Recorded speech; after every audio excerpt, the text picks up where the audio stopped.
Assalamualaikum dan salam sejahtera. Anda bersama saya Afizal Zaman bertemankan rakan setugas Nailah Huda. Seperti biasa di Awni Pagi, hari ini kita bawakan perkembangan dalam dan juga luar negara dan sudah semestinya mengenai COVID-19 dan juga perkembangan lain yang berlaku di sekeliling kita. Dan kita ada beberapa perkara yang perlu kita titik beratkan, iaitu yang pertamanya adalah mengenai rentas negeri yang dikatakan meningkat berganda-ganda semalam daripada 1,000 orang, sekarang ada lagi beribu-ribu orang yang cuba untuk merentas negeri untuk sambut Aidilfitri.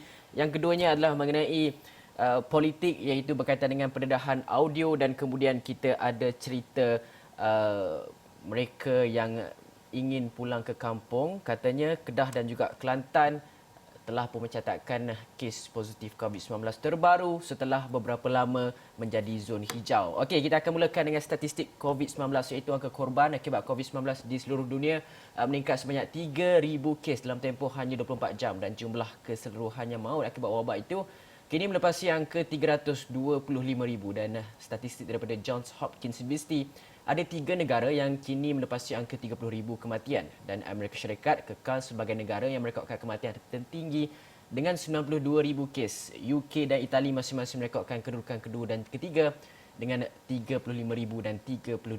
Dan negara keempat dan juga kelima catatkan kematian tertinggi adalah Perancis dan Sepanyol dengan masing-masing 28,000 dan 27,000 kes. Manakala Brazil yang mencatatkan peningkatan kes mendadak sejak beberapa hari lalu merekodkan 18,000 kes kematian dalam negara, dan merekodkan angka maut COVID-19. Negara lain yang rekodkan angka maut COVID-19 di bawah 10,000. Nailah.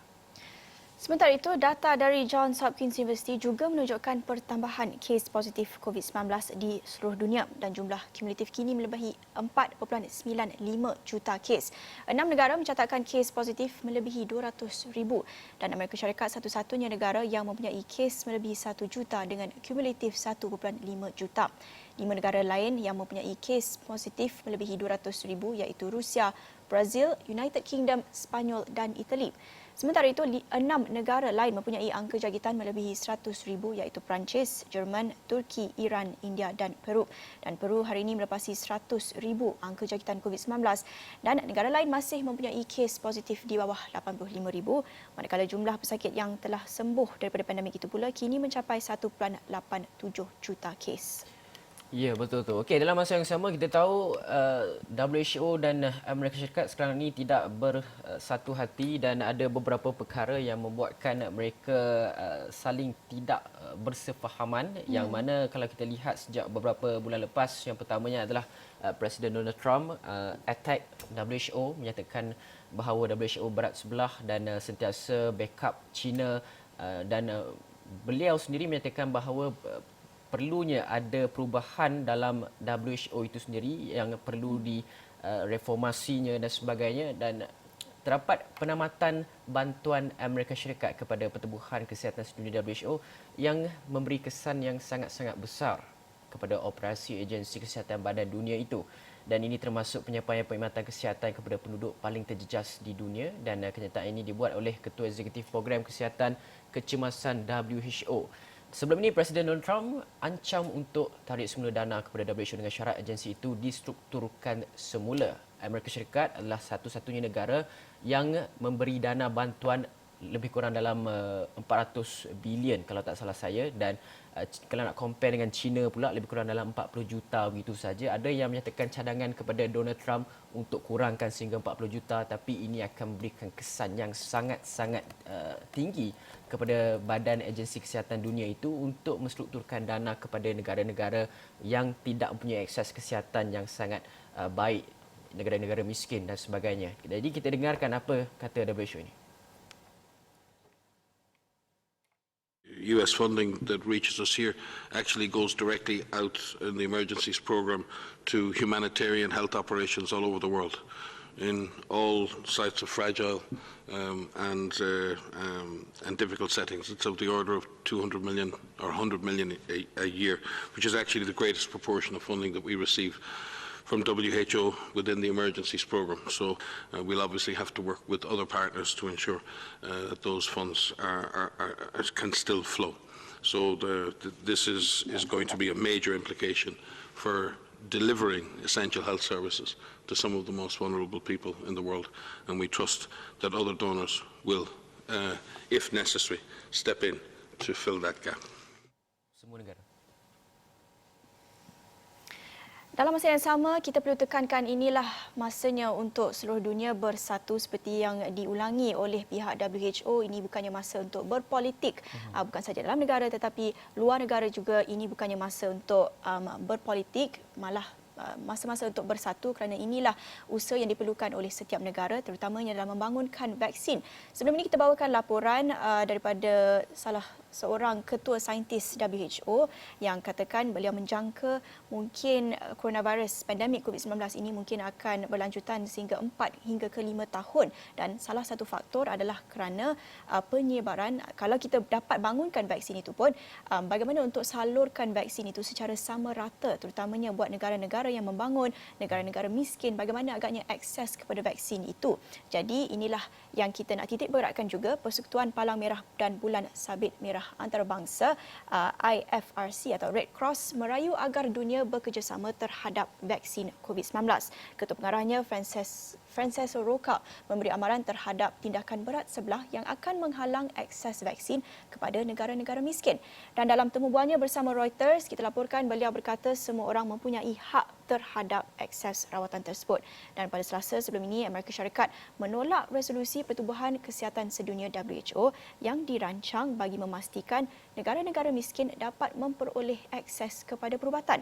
Dan resolusi itu ditolak Amerika atas alasan ia akan menghantar mesej yang salah terhadap penyelidik yang akan menjadi individu penting kepada penyelesaian yang diperlukan seluruh dunia. Dan tambah pihak Red Cross, Roca juga, jika terdapat pihak yang menyatakan vaksin adalah harta intelektual syarikat dan meletakkan harga yang tinggi kepadanya, sudah tentu mengakibatkan ia sukar diakses oleh mereka yang terdedah dengan risiko lebih tinggi. Dan pihaknya juga menolak keputusan berat sebelah yang mempengaruhi akses untuk mendapatkan rawatan dan vaksin bagi semua orang. Dan Red Cross mempunyai 14 juta sukarelawan di 192 buah negara dan mempunyai banyak pengalaman dalam memastikan penyaluran ubat dan rawatan itu disalurkan secara sama rata. Ini merupakan satu lagi step yang kita perlu ambil kira kalau kita dapat bangunkan vaksin itu juga, tetapi apa langkah seterusnya untuk memastikan semua negara mempunyai akses yang sama rata kepada rawatan itu. Seperti mana kita lihat dengan epidemik sebelum ini, HIV AIDS,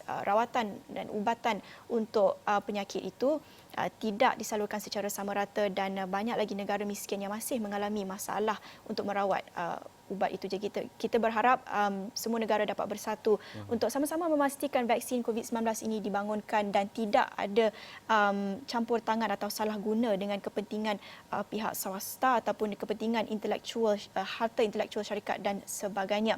Dan apa berita seterusnya, Hafizi? Okey, berita seterusnya adalah sudah tentu kita akan bawakan perkembangan daripada Kementerian Kesihatan Malaysia. Walaupun kita tahu setiap hari KKM akan sebelah petangnya akan memberikan anda statistik angka terbaru pesakit baharu COVID-19, mereka yang telah sembuh dan juga angka kematian dan jumlah keseluruhannya. Dan pagi setiap hari kita akan kemaskini semula kepada anda, iaitu kalau kita lihat semalam terdapat 31 kes baru, 60 kes yang telah pun sembuh dan tiada kematian direkodkan semalam. Dan jumlah keseluruhan akibat COVID-19 di Malaysia mencecah ataupun mencapai angka 7,000 dengan keseluruhannya 7,009 kes, dan jumlah kematian kekal kepada tangga 114,000. Jumlah pesakit yang telah pun sembuh 5,706 kes, dan jumlah yang masih lagi aktif, yang masih lagi dirawat di hospital pula adalah sebanyak 1,189. Dan kita nak dengarkan apa kata Datuk Dr. Noor Hisham untuk maklumat yang lebih terperinci mengenai kes COVID-19 ini.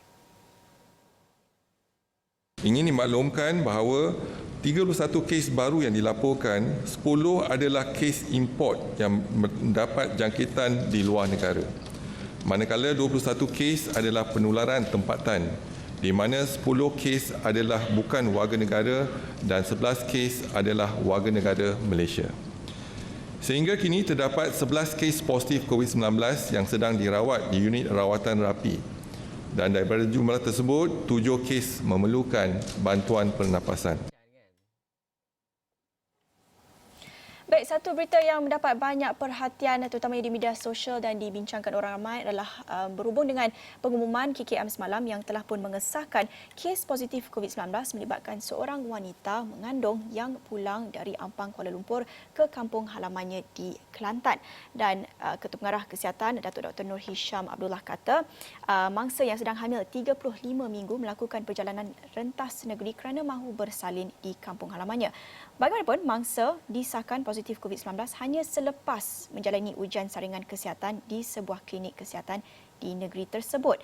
Dan mengapa ia mendapatkan banyak perhatian di media sosial adalah kerana ramai yang mungkin menyalahkan pihak wanita tersebut mengapa membuat keputusan untuk rentas negeri dan sebagainya. Namun kalau kita lihat kes ini dengan lebih terperinci, ia menunjukkan wanita tersebut sebenarnya adalah asymptomatic atau tidak menunjukkan sebarang simptom langsung. Dan seperti kita dah ulang sebelum ini, mengapa ia masih bahaya, mengapa kita masih perlu berwaspada adalah kerana kebanyakan, atau bukan kebanyakan tetapi ada terdapat kes-kes positif COVID-19 yang asymptomatic, yang tidak menunjukkan simptom. Ini adalah risiko apabila kita keluar secara sewenang-wenangnya, dan ini yang dapat ditunjukkan juga ketika kes ini berlaku di Kelantan yang sebelum ini disahkan sebagai zon hijau, namun apabila berlakunya rentas negeri itu telah pun mencatatkan kes positif COVID-19 dan mungkin telah pun menjangkiti orang lain dan sebagainya. Dengan itu kita nak dengarkan apa perincian yang diberikan Datuk Dr. Nur Hisham Abdullah berhubung kes ini. Tetapi bila dilaksanakan ujian COVID adalah positif, ya. Iaitu sekarang ini telah diasingkan dan diberi rawatan. Tapi apa yang pasti ialah kita sedang menjalankan acute case detection ataupun tindakan yang seterusnya untuk kontak rapat, dan juga kita melihat kepada sama ada jangkitan yang didapati itu di kawasan red zone. Jadi kita sedang menjalankan siasatan, dan bila kita dah ada keputusan baru kita boleh maklum pada semua. Ya, jadi ini bukannya masa untuk menyalahkan mana-mana pihak. Seperti yang kita laporkan juga dalam astrooni.com, wanita tersebut telah pun mendapat kebenaran untuk pulang ke kampung, tidak menunjukkan sebarang simptom tadi. Jadi tidak salah pun dari segi undang-undang. Namun apa yang perlu dititikberatkan, apa yang kita boleh ambil daripada kes ini adalah untuk ambil langkah berjaga-jaga, kerana kita lihat kes yang tidak menunjukkan simptom dan hanya disahkan positif COVID-19 memang ada di luar sana. Jadi kita masih lagi perlu berjaga-jaga. Dan fikir-fikirkanlah sama ada nak pulang ke kampung, nak jangkitkan keluarga anda di kampung itu, kemudian nak trace pula kontak rapat, dan kontak rapat terpaksa diasingkan selama 14 hari. Jadi fikir-fikirkanlah sama ada nak pulang ke kampung untuk berhari raya dan sebagainya. Ini adalah untuk keselamatan kita bersama. Okey, dalam perkembangan lain adalah Kementerian Kesihatan bermaklum bahawa China sedang membangunkan ubat bagi mengekang penularan pandemik COVID-19. Ketua Pengarah Datuk Dr. Nur Hisham kata setakat ini pembangunan ubat tersebut masih di peringkat awal dan banyak ujian perlu dijalankan bagi menguji keberkesanannya. Dan kita tahu pembangunan vaksin berjalan dengan sangat hebat di sekitar seluruh dunia. Lebih daripada 100 syarikat ataupun penyelidik yang berada di seluruh dunia sedang membangunkan vaksin tersebut. Namun pada peringkat ini banyak yang kita tahu, laporan-laporan menyatakan ia masih berada pada peringkat klinikal.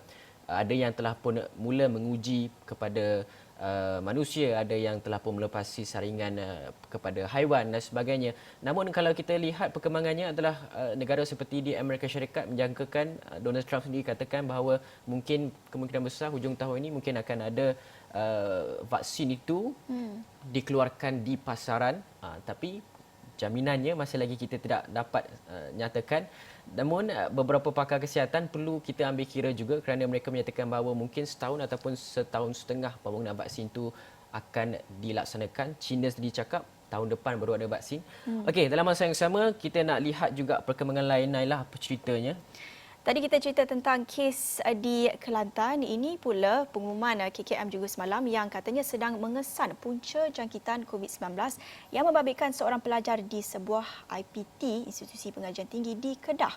Menurut Ketua Pengarah Kesihatan, Datuk Dr. Nur Hisham, pelajar tersebut dikesan positif selepas KKM melakukan saringan terhadap 271 pelajar yang bakal dihantar pulang ke Sabah dan Sarawak.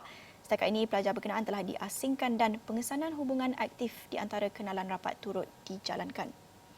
Dan untuk itu kita dengarkan kenyataan Dr. Nur Hisham. We have identified 9 of them. So this is one case that because of the screening. Now, how did the student got the infection? We are still investigating. So because Kedah is a green zone, for example. So now I think whether because of close proximity with the friends and all, we are not sure. But let's just investigate before we come up with any announcement. Okey, baiklah. Kes wanita mengandung yang menyebabkan jangkitan COVID-19 di Kelantan telah menyebabkan negeri itu hilang status zon hijau. Begitu juga dengan kes pelajar ini yang berada di Kedah yang mahu dihantar pulang ke Sabah dan juga Sarawak apabila dikesan COVID-19, sekaligus membuatkan Kedah dan juga Kelantan yang selama ini beberapa lama telah pun mencapai kes ataupun mencapai zon hijau, kawasan zon hijau yang tidak mempunyai kes langsung, membuatkan mereka hilang status tersebut. Dan anda boleh lihat bilangan kes COVID-19 mengikut negeri di Malaysia sehingga 20 Mei jam 12 tengah hari. Semalam kita lihat Kelantan rekodkan 1 kes, Kedah 1 kes, ada beberapa negeri yang mempunyai bilangan tiada kes baru, contohnya seperti Perlis, Pulau Pinang, Perak, Negeri Sembilan, Melaka, Johor dan juga Sarawak itu sendiri serta wilayah Persekutuan Labuan. Yang lainnya masih lagi mempunyai bilangan kes-kes yang aktif. Okey, baiklah. Dalam masa yang sama juga kita nak melihat kepada perkembangan seterusnya iaitu zon merah. KKM nasihatkan untuk mereka yang tinggal di zon merah supaya tidak membawa pulang COVID-19 untuk beraya bersama-sama.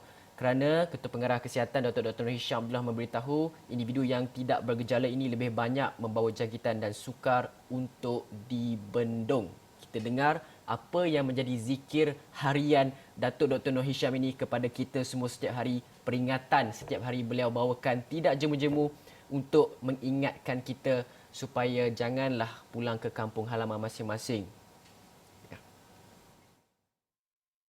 Ini yang kita bimbangkan. Kalau ada zon merah dan jangkitan ada di zon merah, kita tak pasti sama ada kita dah dijangkiti atau tidak. Dan apabila kita pulang ke kampung dan kalau kita tak ada gejala dan dijangkiti, besar kemungkinan kita akan menjangkiti ahli keluarga di kampung. Jadi kita nasihatkan mereka yang di zon merah untuk kalau boleh jangan balik ke kampung. Itu menjadi saranan setiap hari, bukan saja KKM tapi kami juga sentiasa membawakan ataupun menyampaikan saranan nasihat yang sama. Walaupun kelonggaran itu telah pun diberi untuk menziarah pada hari raya pertama secara maksimumnya 20 orang pada satu masa. Namun kita bolehlah berfikir untuk diri sendiri, ambil langkah berjaga-jaga dan menjagakan keselamatan ahli keluarga kita sendiri, terutamanya warga emas dan kanak-kanak. Banyak lagi laporan kita nak bawakan dari astroawani.com tapi kita akan berhenti seketika kembali selepas ini.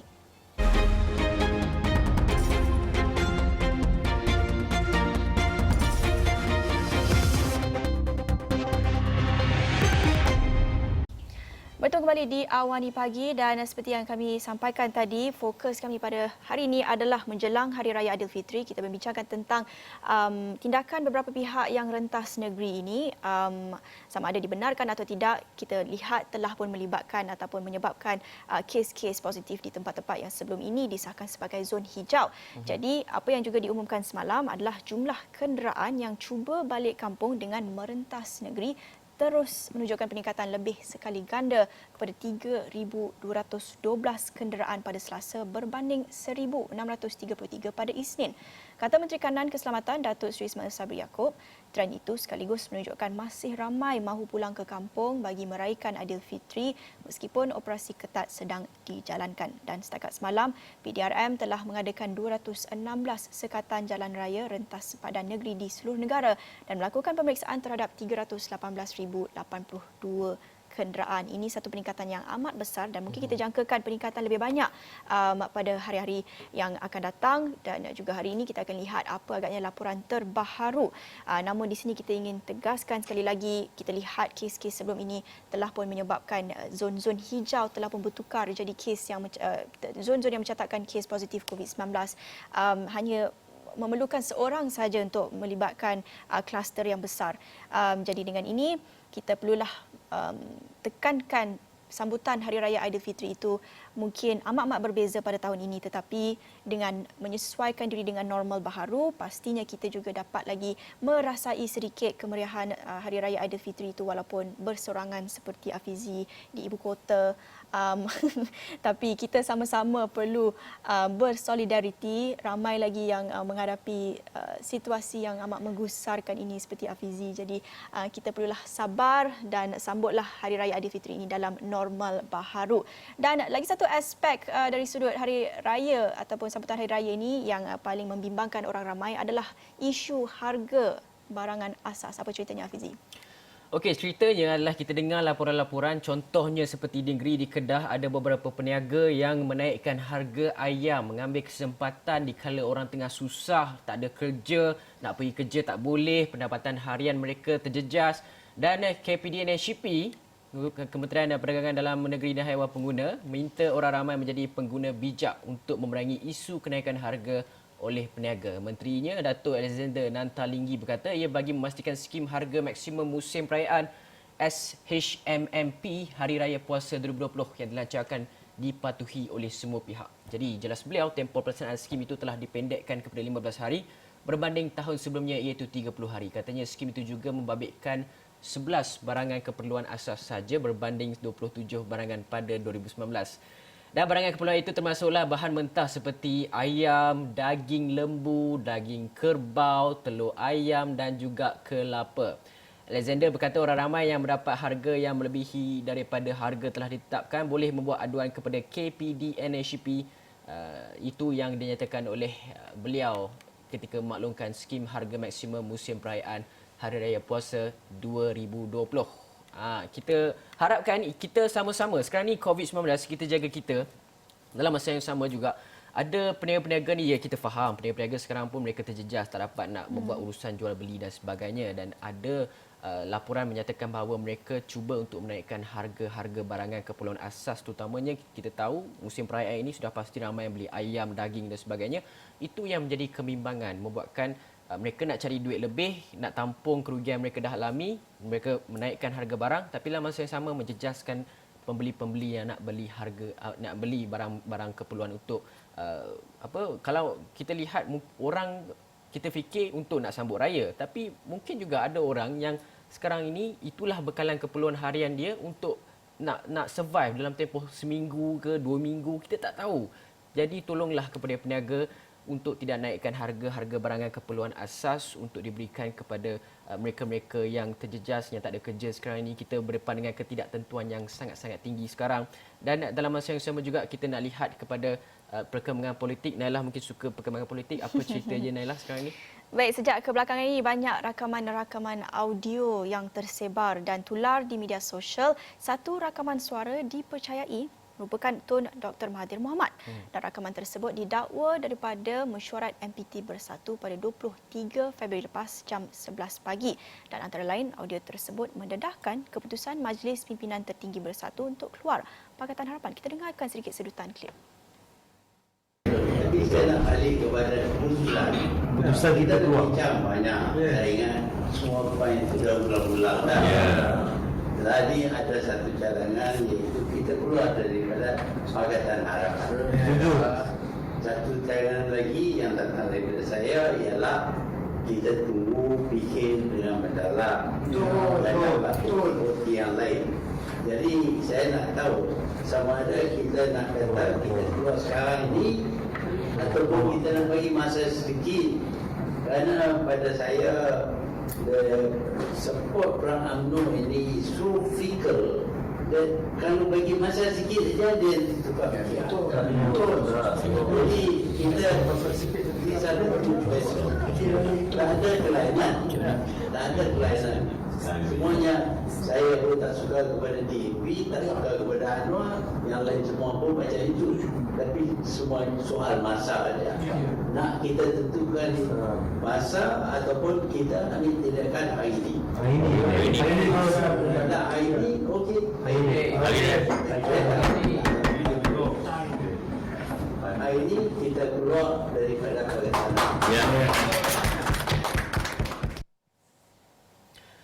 Okey, itulah pendedahan audio. Ada banyak sebenarnya pendedahan audio ni. Ini yang ketiga didedahkan mengenai mesyuarat bersatu. Ada yang didedahkan mesyuarat Majlis Pakatan Harapan yang berlaku pada bulan Februari tahun lepas ketika mana krisis politik itu berlaku.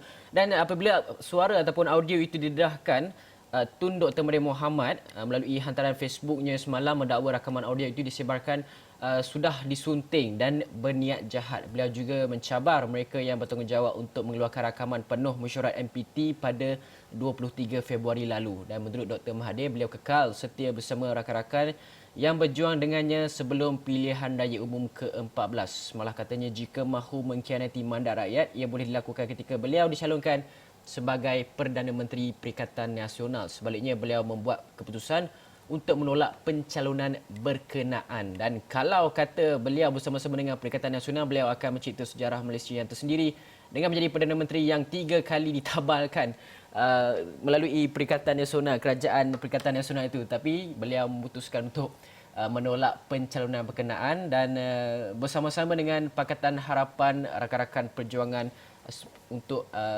seperti mana kemenangan PRU yang ke-14 yang lalu. Dan dalam masa yang sama, ada yang melihat kepada perkembangan Datuk Seri Anwar Ibrahim tiada di sidang media yang dinyatakan ataupun yang dibawakan oleh Tun Dr. Mahathir Mohamad itu sendiri. Dan Datuk Seri Anwar Ibrahim dalam kenyataannya juga telah pun menjelaskan bahawa itu bukan sidang media PH. Apapun yang terjadi, rentetan politik yang berlaku dalam tanah air negara sudah pasti sangat-sangat seronok untuk kita ikuti.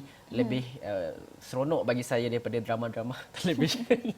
Okey, baiklah. Bulan Ramadan tahun ini pastinya disambut dengan cara yang berbeza berbanding dengan tahun yang sebelumnya. Dan kita melihat kepada keadaan sekarang, kita haruslah sentiasa mengamalkan penjarakan sosial dan duduk di rumah. Oleh itu, Suso Good Day ingin mengambil inisiatif untuk memeriahkan Ramadan ini dengan mengajukan sesi final Moreh Digital Good Day dengan penyampai kesayangan anda dari Radio Era, Gegar dan Sinar, Naila. Ya, jadi jom kita beramai-ramai menyertai sesi finale Moreh terbesar bersama dengan tetamu khas Ustaz Don Daniel dan personaliti kegemaran anda pada 22 Mei jam 10 malam. Anda hanya perlu klik pautan yang anda ada di Facebook Era dan masukkan kata laluan Good Day dan daftarkan diri anda untuk memeriahkan lagi sesi finale Moreh Digital Good Day pada 22 Mei untuk memecah Malaysia Book of Records. Jadi untuk info lanjut, layari laman web Era, Sinar atau Gegar untuk maklumat lanjut.